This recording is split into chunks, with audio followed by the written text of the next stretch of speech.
Maraming salamat.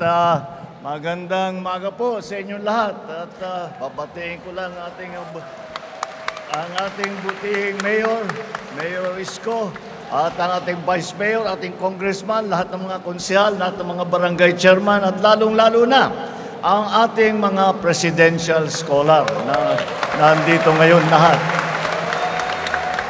Papaliwanag ko lang po, ang sadya ko lang naman po rito ay tiyakin na talaga namang ang programa namin, ang tawag namin ay bawat bayan ay makikinabang.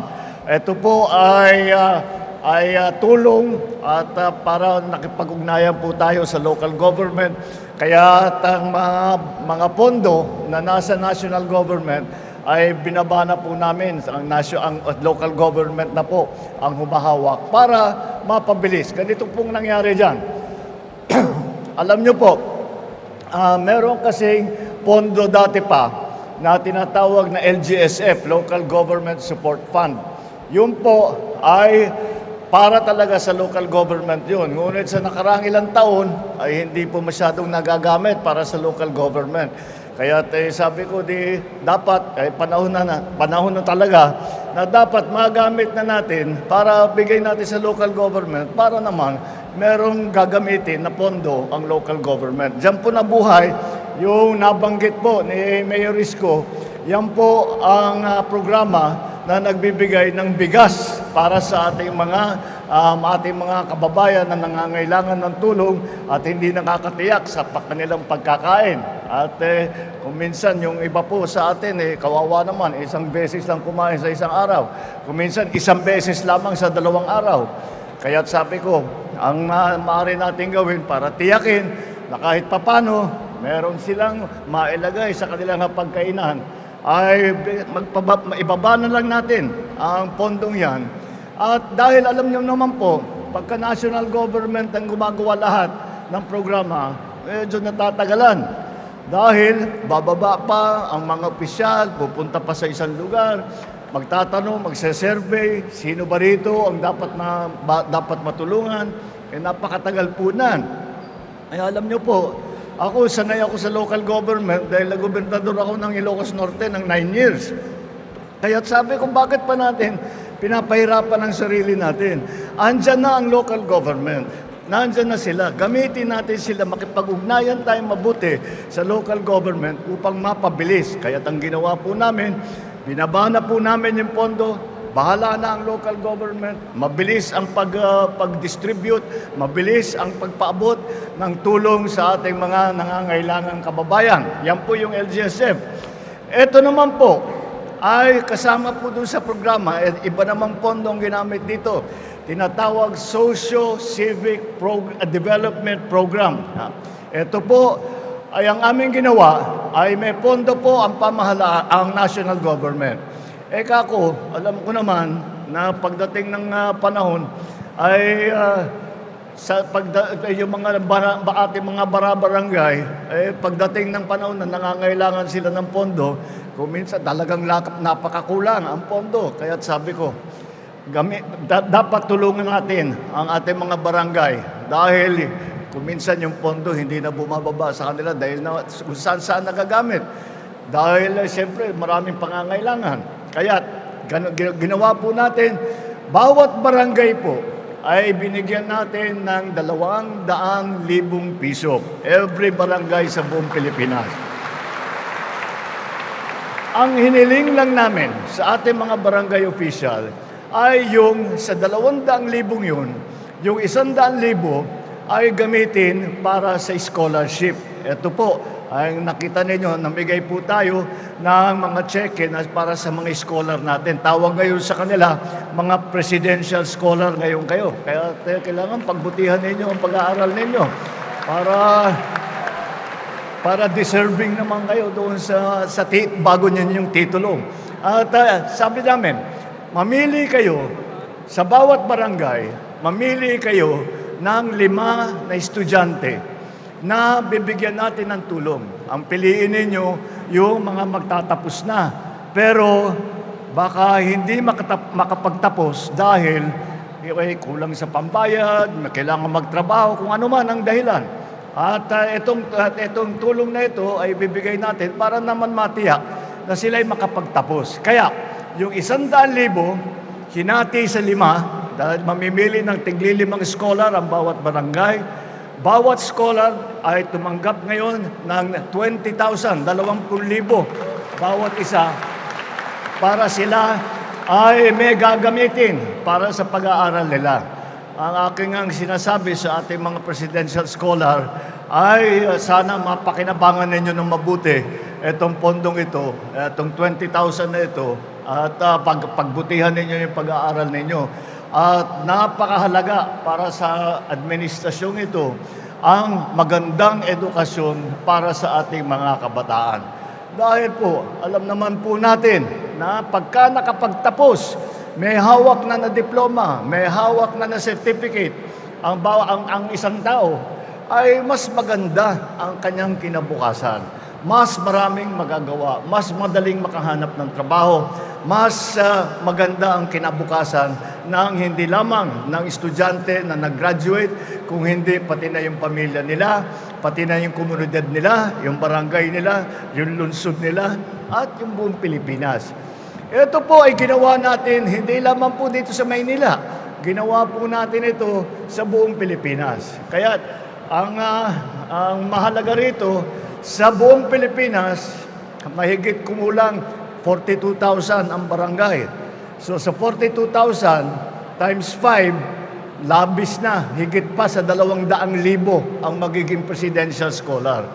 Napakahalaga po nito dahil ang kagaya ng sinasabi ko sa ating mga scholar na dapat nilang alalahanin na ang pag-aaral at ang edukasyon ay isang biyaya yan na parang binigay sa inyo at dahil pinaghirapan ninyo, nag-aral kayong mabuti, nagkaroon kayo ng magandang edukasyon, meron kayong napag-aralan, marami na kayong nalaman, marami na kayong natutunan, ay magiging mas maganda po ang mga buhay.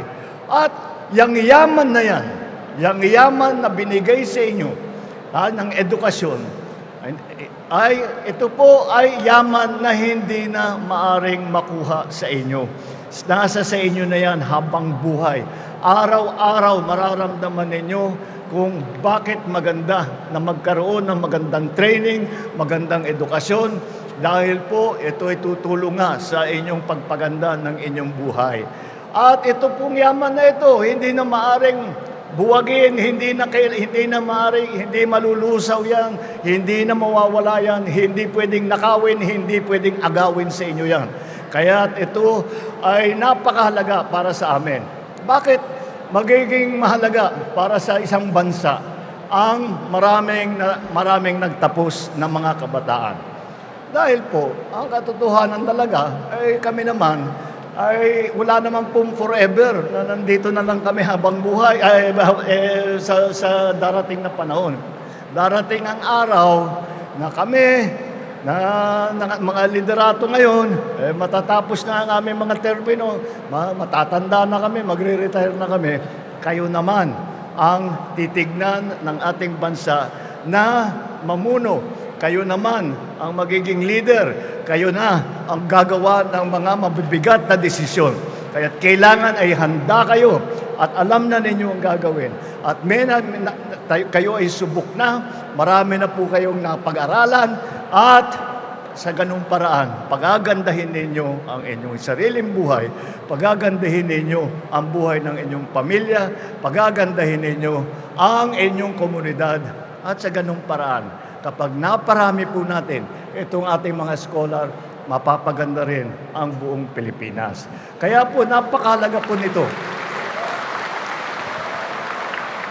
Kaya gamitin nyo ng mabuti, mapakinabangan ninyo yung 20,000 piso at sa ganung paraan, ito po ay magbibigay sa inyo ng napakahalaga na yaman na magagamit ninyo sa buong buhay ninyo.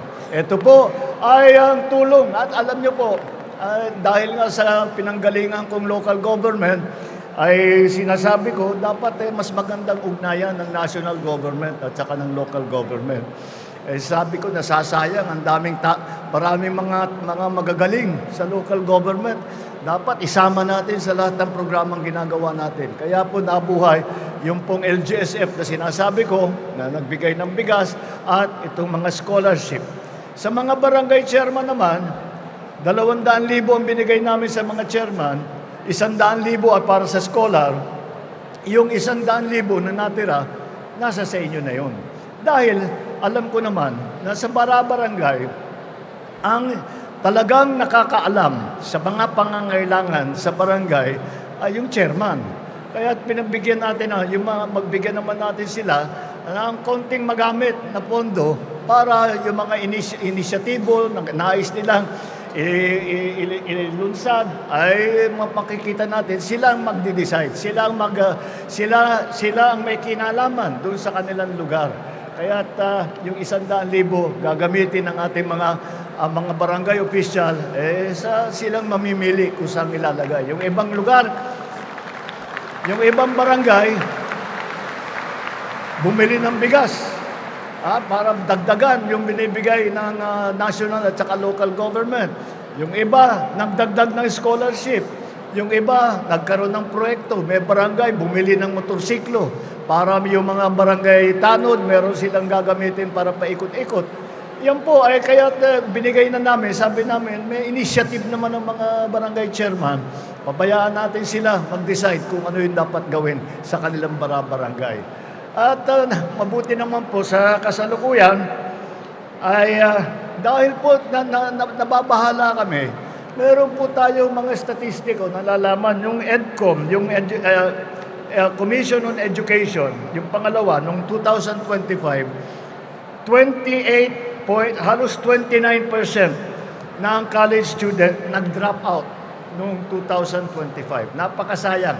Ito po ay mga malalapit na magtapos.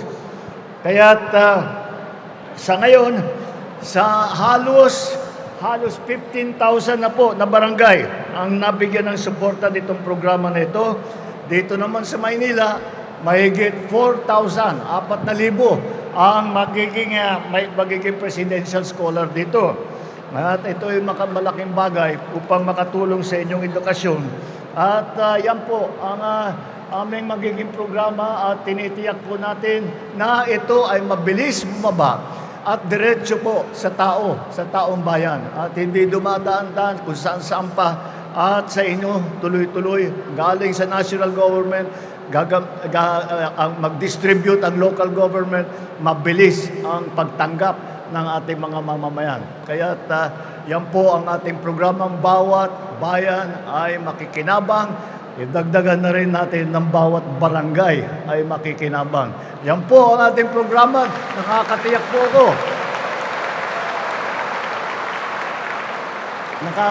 po ako na ang ating mga presidential scholar ay mag-aaral na mabuti. Pagsipagan ninyo ito at magkikita ulit tayo kapag may hawak na kayong mga diploma. Maraming salamat sa inyo lahat. Magandang umaga po.